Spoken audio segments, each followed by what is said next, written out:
something as gossamer as a thought to make you miserable in this moment? Well, the discovery to be made here is that it is something that you're doing. I'm not sure about how this microphone's gonna stay attached to this t-shirt while I'm digging stuff. But anyway, hello, my friends.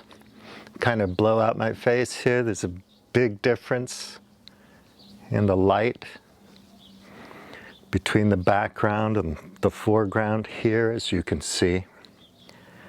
So, not such high dynamic range with this particular camera.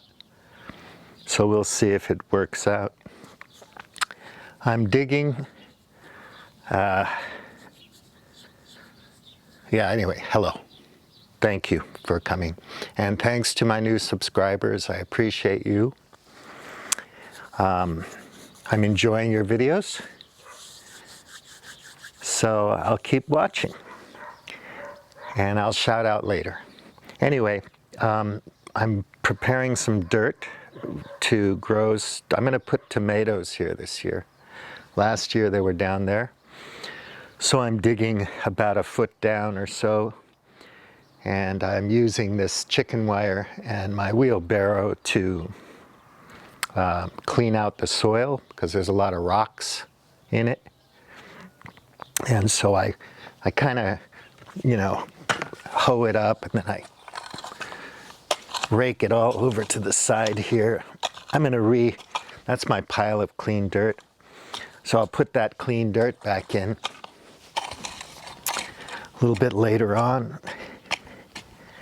Once I level this out, and then I'm going to use some of those, so I'm going to use some of those roof tiles to kind of border this patch here, making sure that I have good drainage going down the slope. Then start some tomatoes indoors and then plant them here and build a structure, of course, for the fruit, to support the fruit. And last year there were lots of tomatoes, but it was a mess. They kind of bushed out. I couldn't control it. I planted them too close together. So I had a hard time getting in and weeding and everything and looking for pests, maintaining the plant. So I'm going to plant them just 2 rows and far enough apart and spaced out enough so that I can get in and do the work I need to do to maintain the plant this year. Still had lots of tomatoes, but it was really tough. Weeds here come really, really fast, so it's an ongoing project to figure out what to do, how to landscape it. Then I'm going to put a raised bed down here this year, and I have these 2 here. I like daikon, Japanese white radish, and I like radishes too, and we like arugula. So I'm going to clean out a patch here for arugula, which I can eat that every day.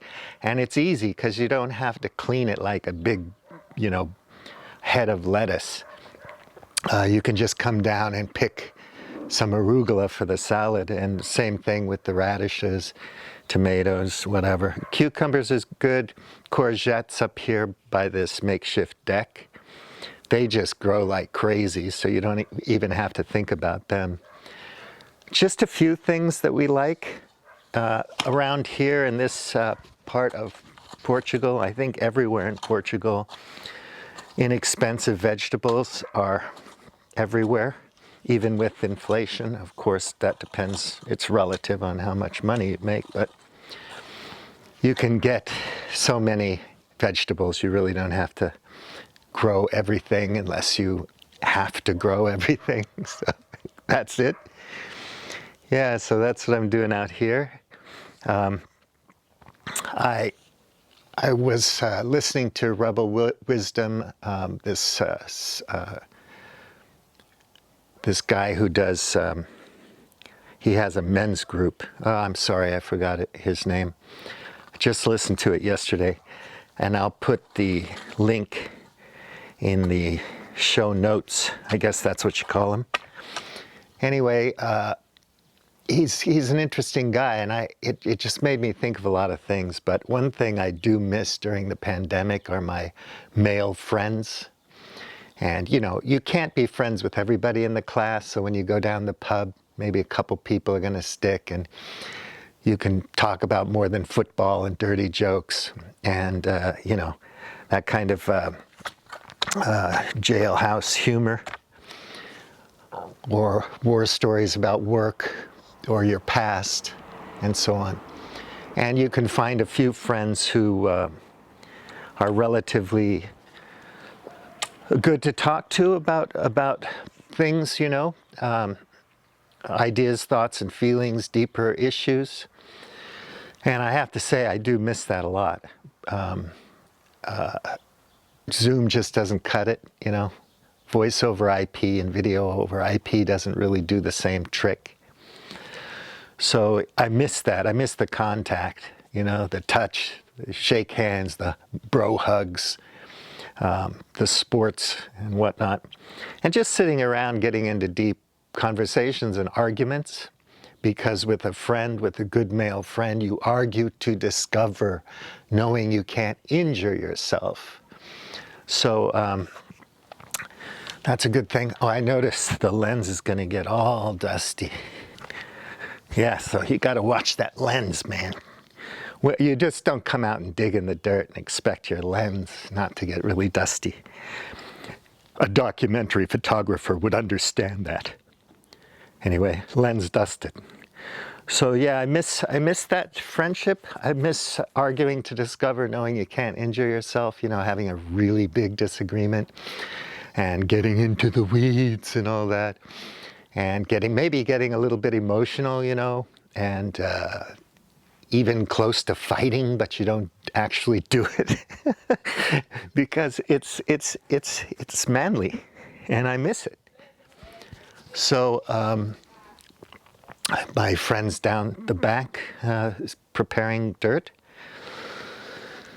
So anyway, Vizinho, neighbors, and it made me think of that. There's a lot more I wanted to talk about it, but I'll do that when I get inside. I miss that. I want it back. Having a men's group doesn't have to be a formal thing. I think back in the day they called those friends, or sporting associations, or clubs, men's clubs or whatever.